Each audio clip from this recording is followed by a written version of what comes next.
Friends, कैसे हैं आप सब। उम्मीद करता हूं कि स्वस्थ होंगे, मस्त होंगे और तंदुरुस्त होंगे। फ्रेंड्स, आज के इस वीडियो में सीटेट के 30 क्वेश्चन लेकर उपस्थित हुआ हूं आप सबके सामने, जो एग्जाम में बार बार रिपीट होते हैं, इसलिए वीडियो को अंत तक देखें। तो चलिए बिना समय गवाए क्वेश्चन नंबर जो है यहाँ पे फर्स्ट स्टार्ट करते हैं। क्वेश्चन नंबर फर्स्ट है ये। तो क्वेश्चन है कि एक शिक्षक कक्षा में व्यक्तिगत भिन्नताओं को ध्यान में रखते हुए शिक्षण करता है, यह किस सिद्धांत को दर्शाता है। ऑप्शन नंबर ए है अनुशासन का सिद्धांत। ऑप्शन नंबर बी है समावेशी शिक्षा का सिद्धांत। ऑप्शन नंबर सी है समानता का सिद्धांत। ऑप्शन नंबर डी है मूल्यांकन का सिद्धांत। तो एक शिक्षक कक्षा में व्यक्तिगत भिन्नताओं को ध्यान में रखते हुए शिक्षण करता है, तो यह सिद्धांत जो है समावेशी शिक्षा के सिद्धांत को दर्शाता है। चलिए नेक्स्ट क्वेश्चन देखते हैं कि एक बालक संज्ञानात्मक विकास में सक्रिय अनुभवों की भूमिका पर सबसे अधिक बल किसने दिया। ऑप्शन नंबर ए है पियाजे। ऑप्शन नंबर बी है स्किनर। ऑप्शन नंबर सी है फ्रायड। ऑप्शन नंबर डी है कोहलबर्ग। तो यहाँ पे ऑप्शन नंबर ए जो है क्या हो जाएगा, करेक्ट हो जाएगा, यानी कि पियाजे हो जाएगा।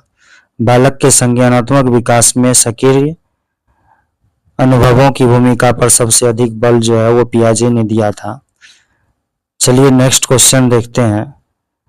यहाँ क्वेश्चन है कि एक बच्चा किसी समस्या को हल करने के लिए नए तरीके खोजता है, यह किस प्रकार की सोच है। ऑप्शन नंबर ए है अभिसारी चिंतन। बी है अपसारी चिंतन। सी है यांत्रिक चिंतन। डी है अनुकरणात्मक चिंतन। तो यहाँ पे ऑप्शन नंबर बी जो है वो करेक्ट हो जाएगा, यानी कि अपसारी चिंतन हो जाएगा। एक बच्चा किसी समस्या को हल करने के लिए नए तरीके खोजता है, यह जो है अपसारी चिंतन प्रकार का जो है सोच है। चलिए नेक्स्ट क्वेश्चन देखते हैं। यहाँ क्वेश्चन है वाइगोत्स्की के अनुसार सीखने में सबसे महत्वपूर्ण भूमिका किसकी होती है। केवल जैविक परिपक्वता की, सामाजिक अंतःक्रिया की, केवल अनुकरण की, केवल पुरस्कार की। तो सीखने में सबसे महत्वपूर्ण भूमिका जो होती है वो समाज की होती है। तो यहाँ पर ऑप्शन नंबर बी जो है वो करेक्ट हो जाएगा। ये सब जो है बाद बाकी क्या हो जाएगा, गलत हो जाएगा। तो यहाँ पे ऑप्शन नंबर बी के साथ हम लोग चले जाएंगे। चलिए नेक्स्ट क्वेश्चन देखते हैं। यहाँ क्वेश्चन है कि यदि शिक्षक बच्चों को स्वयं प्रश्न पूछने, समाधान खोजने के अवसर देता है, तो यह किस दृष्टिकोण को दर्शाता है। तो यदि शिक्षक बच्चों को स्वयं प्रश्न पूछने और समाधान खोजने के अवसर देता है, तो यह जो है रचनावाद को दर्शाता है। किसको दर्शाता है, रचनावाद को। तो यहाँ पे ऑप्शन नंबर जो है बी का जो है करेक्ट हो जाएगा, बाद बाकी ये सब ऑप्शन जो है गलत हो जाएगा। चलिए नेक्स्ट क्वेश्चन देखते हैं। यहाँ नेक्स्ट क्वेश्चन है कि बाल विकास के संदर्भ में कौन सा कथन सही है। विकास एक निश्चित गति से होता है, विकास केवल वंशानुक्रम होता है, विकास निरंतर और परिवर्तनशील प्रक्रिया है, विकास केवल विद्यालय में होता है। तो विकास एक निश्चित गति से होता है, ये जो है गलत है। विकास केवल वंशानुक्रम से प्रभावित होता है, तो ये भी गलत हो जाएगा। विकास केवल विद्यालय में होता है, ये भी गलत हो जाएगा। तो यहाँ पे ऑप्शन नंबर सी जो है वो सही है, यानी विकास निरंतर और परिवर्तनशील प्रक्रिया है। चलिए नेक्स्ट क्वेश्चन देखते हैं। नेक्स्ट क्वेश्चन है कोहलबर्ग का सिद्धांत किससे संबंधित है। भाषा विकास से, नैतिक विकास से, शारीरिक विकास से या व्यक्तित्व विकास से। तो जो कोहलबर्ग का सिद्धांत संबंधित है वो संबंधित है किससे, नैतिक विकास से। यहाँ पे ऑप्शन नंबर बी जो है वो करेक्ट हो जाएगा। चलिए नेक्स्ट क्वेश्चन देखते हैं। यहाँ नेक्स्ट क्वेश्चन है कि एक शिक्षक कमजोर विद्यार्थियों को अतिरिक्त सहायता देता है, यह किसका उदाहरण है? दंड का, स्कैफोल्डिंग का, प्रतिस्पर्धा का या चयन का? तो यहाँ पे ऑप्शन नंबर बी जो है वो क्या हो जाएगा? करेक्ट हो जाएगा। यानी एक शिक्षक कमजोर बच्चों को अतिरिक्त सहायता जब देता है तो यह जो है स्कैफोल्डिंग का एग्जाम्पल होता है। हमारे साथ बने रहने के लिए चैनल को सब्सक्राइब करें और वीडियो को लाइक करें। चलिए यहाँ क्वेश्चन है कि समावेशी शिक्षा का मुख्य उद्देश्य क्या होता है? केवल प्रतिभाशाली बच्चों को पढ़ाना? तो गलत है। सभी बच्चों को समान अवसर देना, ये सही है। कमजोर बच्चों को अलग करना, ये भी गलत है। केवल परीक्षा परिणाम बढ़ाना, तो ये भी गलत है। तो समावेशी कक्षा में बच्चों को जो है समान अवसर दिया जाता है, तो यहाँ पे ऑप्शन नंबर बी जो है वो करेक्ट हो जाएगा। तो ऑप्शन नंबर बी के साथ चले जाएंगे। चलिए नेक्स्ट क्वेश्चन है कि बच्चे की सीखने की क्षमता को प्रभावित करने वाला सबसे महत्वपूर्ण कारक है? केवल बुद्धि, केवल परिवार, केवल विद्यालय? तो जहां पर भी केवल दिखे तो केवल वाला ऑप्शन जो है सीटेट में जो है वह क्या हो जाता है? निगेटिव हो जाता है। तो इसलिए यहाँ पे जो है ऑप्शन नंबर सी जो है वो करेक्ट हो जाएगा। यानी कि बच्चे की सीखने में क्षमता को प्रभावित करने वाला सबसे महत्वपूर्ण कारक जो है वह वातावरण और अनुभव होता है। चलिए नेक्स्ट क्वेश्चन देखते हैं कि थॉर्नडाइक का सीखने का सिद्धांत किस पर आधारित है? अंतर्दृष्टि का, प्रयास एवं भूल का, अनुकरण का या सामाजिक अधिगम का? तो यहाँ पे ऑप्शन नंबर बी जो है वो करेक्ट हो जाएगा, यानी प्रयास और भूल हो जाएगा। यानी थॉर्नडाइक का सीखने का सिद्धांत जो है वो प्रयास और भूल पर है। चलिए नेक्स्ट क्वेश्चन है। नेक्स्ट क्वेश्चन है कि जब शिक्षक विद्यार्थियों को समूह में कार्य करवाता है तो यह किस अधिगम को बढ़ावा देता है? सहयोगात्मक, निष्क्रिय अधिगम, रटने की प्रक्रिया या व्यक्तिगत प्रतिस्पर्धा? तो यहाँ पे ऑप्शन नंबर ए जो है वो करेक्ट हो जाएगा। यहाँ क्वेश्चन से ही जो है क्लियर हो रहा है कि जब एक शिक्षक विद्यार्थी को समूह में कार्य करवाता है तो यह जो है अधिगम जो है सहयोग को बढ़ावा देता है। इसलिए यहाँ पे ऑप्शन नंबर ए जो है वो करेक्ट हो जाएगा। चलिए नेक्स्ट क्वेश्चन देखते हैं। बुद्धि को एक अस्थिर क्षमता मानने वाला दृष्टिकोण है? विकासवादी दृष्टिकोण, अस्थिर मानसिकता, रचनावादी दृष्टिकोण, सामाजिक दृष्टिकोण? तो यहाँ पर जो है ऑप्शन नंबर बी जो है वो करेक्ट हो जाएगा, यानी अस्थिर मानसिकता हो जाएगी। यानी बुद्धि को एक अस्थिर क्षमता मानने वाला दृष्टिकोण जो है अस्थिर मानसिकता है। चलिए नेक्स्ट क्वेश्चन देखते हैं। नेक्स्ट क्वेश्चन है एरिक्सन का सिद्धांत किससे संबंधित है? मनोसामाजिक विकास, नैतिक विकास, भाषा विकास या शारीरिक विकास? तो यहाँ पे ऑप्शन नंबर जो है ए करेक्ट हो जाएगा, यानी कि मनोसामाजिक विकास से संबंधित है। एरिक्सन का सिद्धांत जो है वो मनोसामाजिक विकास से संबंधित है। चलिए नेक्स्ट क्वेश्चन देखते हैं। नेक्स्ट क्वेश्चन है यहाँ पे किसी विद्यार्थी की गलती को सीखने के अवसर के रूप में देखना किस सिद्धांत से जुड़ा है? रचनावादी दृष्टिकोण, दंडात्मक दृष्टिकोण, व्यवहारवादी दृष्टिकोण, प्रतिस्पर्धात्मक दृष्टिकोण? तो यहाँ पे ऑप्शन नंबर ए जो है वो करेक्ट हो जाएगा, यानी रचनावादी दृष्टिकोण हो जाएगा। किसी विद्यार्थी की गलती को सीखने के अवसर के रूप में जो है वो रचनावादी दृष्टिकोण से संबंधित है। चलिए नेक्स्ट क्वेश्चन देखते हैं कि आंतरिक प्रेरणा का उदाहरण कौन सा है? पुरस्कार पाने के लिए बढ़ावा, डर के कारण पढ़ना, रुचि के कारण सीखना, अंक के लिए पढ़ना? तो यहाँ पे ऑप्शन नंबर सी जो है वो क्या हो जाएगा? करेक्ट हो जाएगा।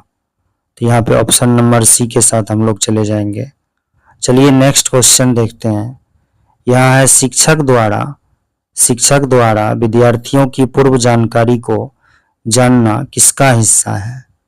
ऑप्शन नंबर ए है निदानात्मक मूल्यांकन, अंतिम मूल्यांकन, योगात्मक मूल्यांकन या चयनात्मक मूल्यांकन। तो यहाँ पे ऑप्शन नंबर ए जो है वो करेक्ट हो जाएगा, बाद बाकी ऑप्शन जो है क्या यहाँ पे गलत है। यानी शिक्षक द्वारा विद्यार्थियों की पूर्व जानकारी को जानना जो है वो क्या है, निदानात्मक मूल्यांकन का हिस्सा है। चलिए नेक्स्ट क्वेश्चन देखते हैं।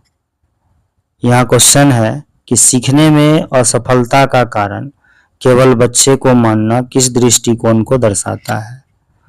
बाल केंद्रित दृष्टिकोण, दोषारोपण दृष्टिकोण, समावेशी दृष्टिकोण या वैज्ञानिक दृष्टिकोण। तो यहाँ पे ऑप्शन नंबर बी जो है वो करेक्ट हो जाएगा, यानी कि सीखने में असफलता का कारण केवल बच्चे को मानना जो है या दोषारोपण दृष्टि का कारण होता है। चलिए नेक्स्ट क्वेश्चन देखते हैं। क्वेश्चन है बहुबुद्धि सिद्धांत किसने दिया? गार्डनर ने, पियाजे ने, स्किनर ने या वीनर ने दिया?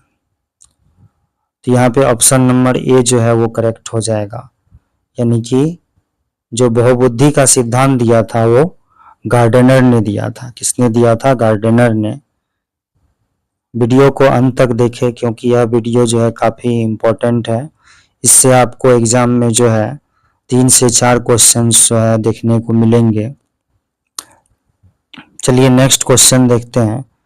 एक शिक्षक विद्यार्थियों को अपनी गलतियों से सीखने देता है, यह किसका उदाहरण है? रचनात्मक मूल्यांकन का, दंडात्मक शिक्षण का, रटने की विधि का, निष्क्रिय शिक्षण का? तो यहाँ पे ऑप्शन नंबर ए जो है वो करेक्ट हो जाएगा, यानी कि एक शिक्षक विद्यार्थियों को अपनी गलतियों से सीखने देता है, यह जो है रचनात्मक मूल्यांकन का क्या है, एग्जाम्पल है। चलिए नेक्स्ट क्वेश्चन देखते हैं। यहाँ क्वेश्चन है अधिगम को अस्थायी बनाने के लिए सबसे प्रभावी तरीका क्या है? बार बार रटना, सक्रिय भागीदारी, केवल व्याख्यान, केवल परीक्षा? तो ये केवल वाला ऑप्शन तो गलत हो जाएगा, बार बार रटना ये भी गलत हो जाएगा। तो यहाँ पर जो है ऑप्शन नंबर बी जो है वो करेक्ट है। तो यहाँ पे यानी अधिगम को अस्थायी बनाने के लिए सबसे प्रभावी तरीका जो है क्या है, सक्रिय भागीदारी है। चलिए नेक्स्ट क्वेश्चन देखते हैं। क्वेश्चन है बालक के व्यवहार में परिवर्तन किसका संकेत है? तो बालक के व्यवहार में यदि परिवर्तन होता है तो यह जो है अधिगम का संकेत होता है। यहाँ पे परिपक्वता, वंशानुक्रम, बुद्धि ये सब नहीं होगा। यदि बच्चों के व्यवहार में परिवर्तन होता है तो उसे ही जो है अधिगम कहा जाता है। तो यहाँ पे ऑप्शन नंबर ए जो है वो करेक्ट हो जाएगा। नेक्स्ट क्वेश्चन है कि शिक्षक का कार्य केवल ज्ञान नहीं बल्कि नियंत्रित करना। शिक्षक का कार्य केवल ज्ञान देना नहीं बल्कि नियंत्रित करना, सीखने का वातावरण बनाना, परीक्षा लेना, अनुशासन लागू करना। तो यहाँ पे ऑप्शन नंबर बी जो करेक्ट हो जाएगा, है ना। तो शिक्षक का कार्य केवल ज्ञान देना ही नहीं बल्कि सीखने का वातावरण भी बनाना होता है। चलिए नेक्स्ट क्वेश्चन देखते हैं। सामाजिक अधिगम का सिद्धांत किसने दिया? सामाजिक अधिगम का सिद्धांत किसने दिया? तो सामाजिक अधिगम का सिद्धांत जो दिया था वो बंडूरा ने दिया था। किसने दिया था? बंडूरा ने। चलिए नेक्स्ट क्वेश्चन देखते हैं।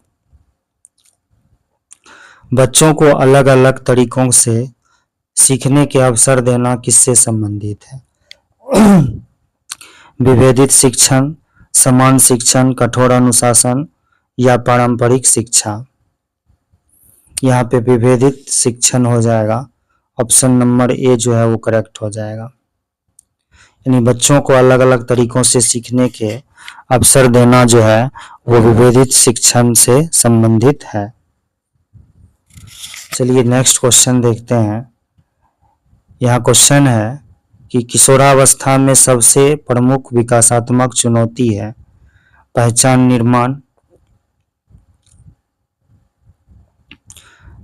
निर्माण, केवल शारीरिक वृद्धि, केवल भाषा विकास या केवल स्मृति। तो यहाँ पे ऑप्शन नंबर जो है यहाँ पे क्या हो जाएगा, ए जो है वो सही हो जाएगा। ऑप्शन नंबर ए के साथ हम लोग चले जाएंगे। तो यहाँ पे ऑप्शन नंबर ए जो है क्या हो जाएगा, करेक्ट हो जाएगा। चलिए नेक्स्ट क्वेश्चन देखते हैं। यहाँ क्वेश्चन है कि शिक्षक द्वारा प्रश्न पूछकर बच्चों को सोचने के लिए प्रेरित करना कहलाता है सक्रिय अधिगम, निष्क्रिय अधिगम, रटने की प्रक्रिया या अनुकरण। तो शिक्षक द्वारा प्रश्न पूछकर बच्चों को सोचने के लिए प्रेरित करना जो है किसका एग्जाम्पल हो जाएगा, सक्रिय अधिगम का एग्जाम्पल हो जाएगा। तो यहाँ पे ऑप्शन नंबर ए जो है क्या हो जाएगा, करेक्ट हो जाएगा। चलिए नेक्स्ट क्वेश्चन देखते हैं। यहाँ क्वेश्चन है कि सीखने में संस्कृति की भूमिका पर बल किसने दिया, वायगोत्स्की, स्किनर, पावलर या थॉर्नडाइक ने। तो यहाँ पर ऑप्शन नंबर ए जो है वो क्या हो जाएगा, करेक्ट हो जाएगा। यहाँ पे ऑप्शन नंबर ए के साथ चले जाएंगे। चलिए नेक्स्ट क्वेश्चन देखते हैं। यहाँ क्वेश्चन है कि सतत एवं व्यापक मूल्यांकन सीसीई का उद्देश्य है केवल अंक देना, बच्चे के संपूर्ण विकास का मूल्यांकन करना, केवल परीक्षा लेना, बच्चों की तुलना करना। तो यहाँ पे ऑप्शन नंबर बी जो है वह क्या हो जाएगा, करेक्ट हो जाएगा। यानी सतत एवं व्यापक मूल्यांकन का उद्देश्य होता है बच्चे के संपूर्ण विकास का मूल्यांकन करना। चलिए नेक्स्ट एंड लास्ट क्वेश्चन देखते हैं। यहाँ क्वेश्चन है बाल केंद्रित शिक्षा में शिक्षक की भूमिका होती है, शिक्षक की क्या भूमिका होती है। तो ये क्वेश्चन जो है होमवर्क के लिए है, आप लोग कमेंट बॉक्स में इसका आंसर करिए और हमारे चैनल पर बने रहने के लिए चैनल को सब्सक्राइब करें, वीडियो को लाइक और शेयर करें। Thank you, have a good day.